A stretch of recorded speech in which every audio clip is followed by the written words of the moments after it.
पतरी कावाना दुल्हा पतरी का मरिया हे पतरी डगड़िया धैले जल ससुररिया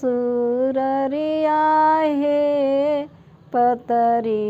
डगड़िया धैले जल ससुररिया हे पतरी डगड़िया धैले देखेली अपन सासू ठोकली के मार हे बारहो बरिसवा के हमार धियावा हे बारहो बरिसवा के हमार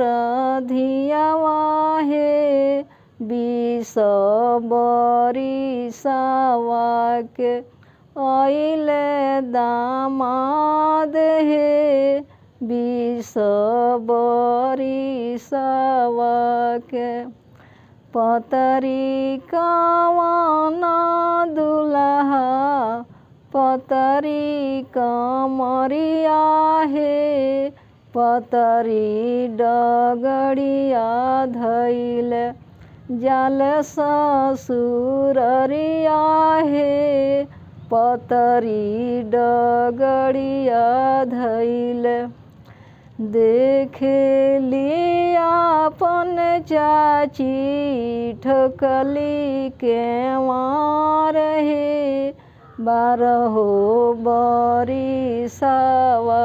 के हमर बिटिया हे 20 बरिसवा के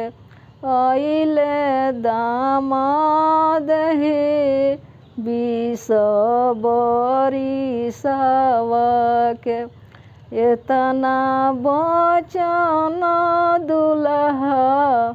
सुनहि ना पवले हे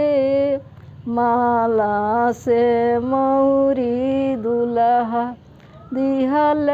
निकाल हे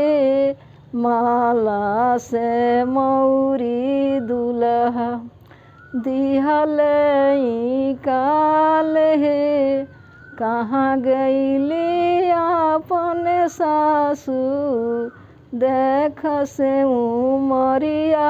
हे 12 बरिस के सासू हमर उमरिया हे 20 बरिस के सासू राउर धियावा हे 20 बरिस के सासू कहाँ गईली अपन चाची देख से उमरिया हे 12 बरिस के सासू हमर उमरिया हे 20 बरिस के सासू तहार धियावा हे 20